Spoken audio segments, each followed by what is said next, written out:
The blue and red lights danced across its wooden walls of my cabin, painting shadows that stretched and twisted in the early morning darkness.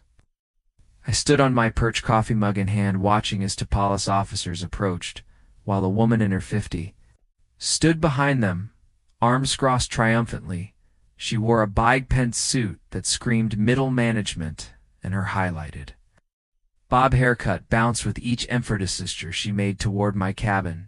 That HOA officer's the trespasser I told you broke. And last night, she declared with a voice that could cut glass, this property has been vacant for months, and suddenly this stranger shows up, claiming owns it. I am the HOA president of Pine Ridge Estates, and I know every single homeowner in this community. Theld officer, a tall man with graying temples, approached me with professional caution. Sir, we received a call about a burglary in progress at this address. Can you please provide some identification? I reached into my wallet, pulling out my driver's license along with another card that I kept tucked behind it as I handed both to the officer. I noticed his partner shining a flashlight around Thepperch, checking for signs of forced and that wouldn't exist. The officer examined his license under his flashlight, then paused when he saw the second card. High size widened slightly, and he looked up at me, then back at the card, then over his shoulder at the woman who was no-tapping her foot. Impatiently, ma'am, Hest, slowly turning to face her. Do you know who this is? Her smug expression faltered for just a moment. I don't care who he claims to be. He's trespassing on HOA property without authorization. The officer's tone shifted completely, Mum. This is Daniel Morrison. It's the senior compliance officer for the State Real Estate Commission. The color drained from her face like water from a bathtub. Everything. It started so simply 3 days earlier. Received a call from my mother informing me that Uncle Robert Thad passed away, along with my grief committee. Unexpected news that he'd left me his lake cabin in Pine Ridge Estates. I'd visited it once as a teenager, but that was nearly 20 years ago. The lawyer handling the estate had mailed me thekis, indeed assuring me that all property taxes were current and that transfer was complete. Needing a break from the endless stream of property dispute cases crossing my desk in Thessaly, I decided to drive up and spend a night at the cabin. It was meant to be peaceful, a chance to remember my unclean disconnect from the chaos of regulatory enforcement. The 3-hour drive through winding mountain roads had been therapeutic, and I'd arrived just as the soon was setting behind the pines. The cabin was exactly as I remembered, its small but cozy with knotty pine wall sand, a stone fireplace that still smelled fondly of old smoke. I brought basic supplies, lit a fire, and settled in with a book and a glass of wine. By 10 p.m. me was asleep in the master bedroom, lulled by the sound of crickets and the distant lapping of lake water. Then came the banging, not gentle knocking, but aggressive pounding that jolted me. Awake at 7 a.m., I stumbled to the door in yesterday's clothes, to find a woman standing on my porch with a clipboard and an expression that suggested she'd been personally offended by my existence. Excuse me, but who are you, and what are you doing in this property? She'd mumbled before I could even say good morning. I rubbed my eyes and tried to focus. I'm Daniel Morrison. This is my cabin. I inherited it from my uncle Andrew. She huffed with indignation. I am Linda Garrison, president of the Pine Ridge Estates Homeowners Association. I can assure you that no one has authorized any new residents in this community. This cabin has been vacant since Robert Morrison passed, and any occupation requires HOA approval, payment off, transfer fees, and a thorough background check. I literally owned this property, I said, with barely concealed emotion. I have the deed and the keys. My uncle left it to me in his will. She waved her clipboard at me like it was a weapon. That's not how it works here, Mr. Pine Ridge. States has strict covenants and bylaws. You can't just show up and claim residence without going through proper channels. Do you have your HOA application? Have you paid the $500 transfer fee? What about the new resident orientation packet? I leaned against the door frame, suddenly very aware That I hadn't had coffee yet? Listen, Linda. I appreciate your diligence, but I'm not a new resident. I'm the property owner spending one night at my own cabin. I didn't need HOA approval to sleep in my own bed. Her face turned an alarming shade of red. How dare you take that tone with me? I have been president of this HOA for 12 years, and I will not bet as respected by some city person what thinks he can waltz in here and ignore our rules. I'm not ignoring anything, I said calmly. I'm simply exercising my property rights now. If you'll excuse, may need coffee. I started to close the door, but she jammed her foot in the way. Isn't over, you'll be hearing from her, HOA attorney.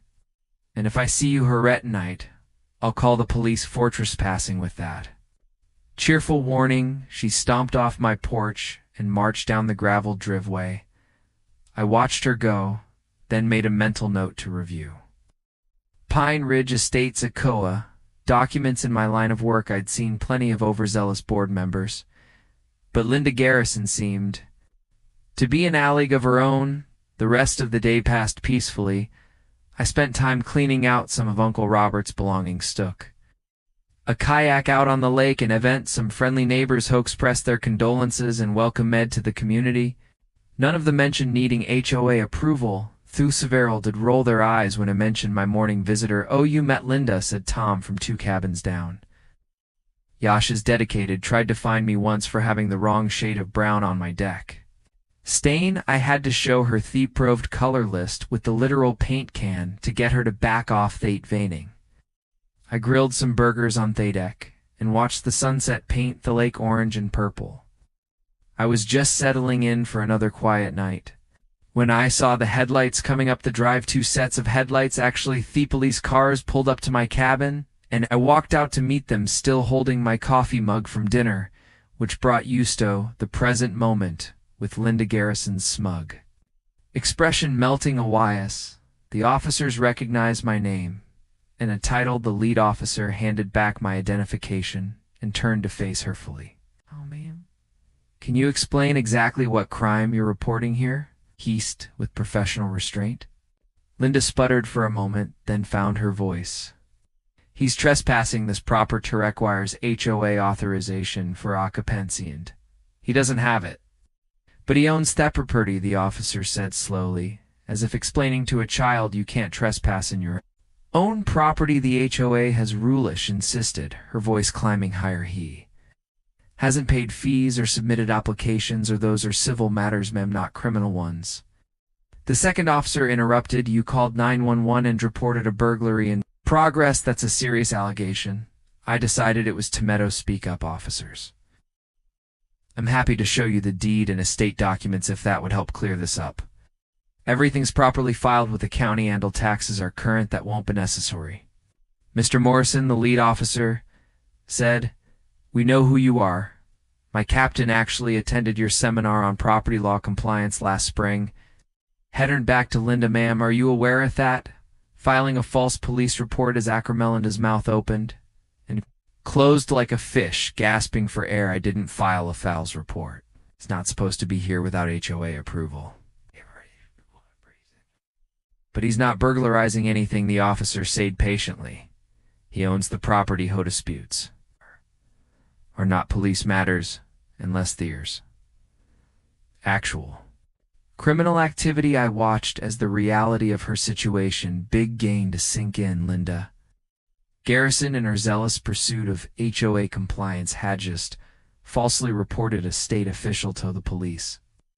The very same state official who spent his days investigating property law violations. HOA overreach officers. I said calmly, I appreciate your response time and professionalism. I'd like to file a formal complaint about this incident. I was awakened from sleep in my own property by police responding to a false burglary report. This is the second Tomato day that Miss Garrison has harassed me about my lawful presence on my own property. The lead officer nodded and pulled out his notebook. We'll need to take statements from both of you, Mr. Morrison. Would you like to press charges? Filing a false report. Linda's face went from red to white so fast I worried she might faint. You can't be serious. I'm the HOA president. I was protecting our community from its lawful property. I sowed with a raised eyebrow the next hour. Was spent giving statements while Linda grew increasingly frantic.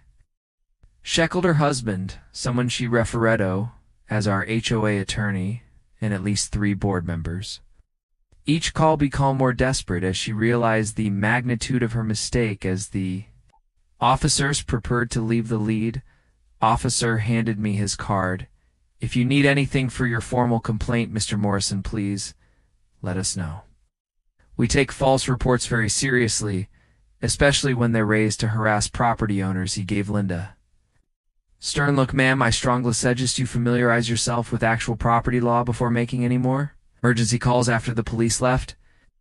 Linda stood in my driveway looking smaller than she had that morning. "Ya want really file a complaint?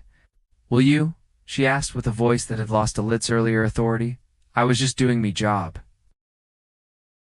"Your job is to manage a legitimate HOA business," I replied. "Not to harass homeowners or waste emergency resources. I'll be reviewing your HOA documents and bylaws thoroughly as August you do the same." The formal complaint was filed the next morning. I drove back to the city, but that was just the beginning. When I returned to my office, I pulled the file on Pine Ridge Estates. What I found was illuminating complaints about overreach, questionable fine structures, and improperly noticed meetings. Garrison's reign had left quite a paper trail. Scheduled a formal audit off the Pine Ridge Estates HOA for the following month. State law required HOA ASTO maintain certain standards, follow specific procedures, and respect property rights. From what I was seeing, Pine Ridge had some serious compliance issues, though that revealed exactly what I expected: improper elections, missing financial disclosures, and a pattern of harassment against homeowners who questioned Linda's authority. The State Real Estate Commission issued a formal notice of violation requiring immediate reforms, but the real blow came 3 weeks later. At the emergency HOA meeting, word had spread about Linda's false police report and the subsequent state investigation. Homeowners who had suffered under her tyrannical rule for years finally had their chance to speak up. The vote to move her from the board was unanimous except for 1 vote hers. I attended that meeting as both a homeowner and a state official, watching Linda Garrison stand at the podium, gavel in hand, as the secretary read the vote tally. Was almost painful. Her 12-year reign of terror over Pine Ridge Estates ended not with a bang but with a whimper. "This is illegal," she shouted as the new interim president tasked her to step down. "You can't do this. I've given my life to this community." "The vote has been counted," Linda said. Tom Minerber with the deck stain issue. "It's time to step aside." Security had escorted her out as she continued edgerating. The last I saw of her that night, she was standing in the parking lot, still clutching her clipboard, looking lost without her presidential authority.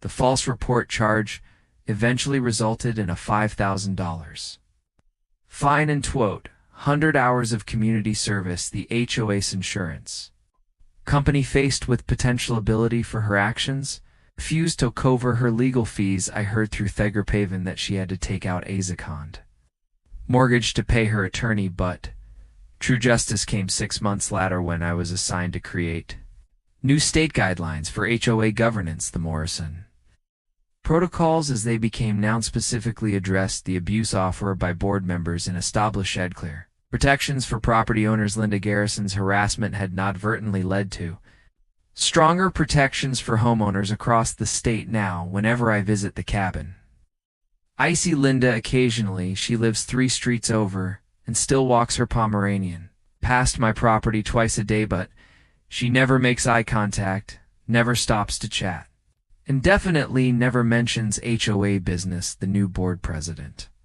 Tom, runs things with a much lighter touch, focusing on actual community improvements rather than power trips. Last week, I received a notice about the annual HOA compliance review as the state official assigned to oversee Pine Ridge Estates adherence tough new protocols. I get to ensure they're following every rule to Thelator. The irony isn't lost on me or on Linda Garrison, who I'm told turns palo whenever my name comes up at meetings. I leap very well at the cabin these days, knowing that the woman who called 911 OM for sleeping in my own bed now lives in fear of her. Next HOA compliance review, the $5,000 fine she paid hurt but watching her face when she realizes I'll overseeing her former kingdom for a foreseeable future, that's priceless.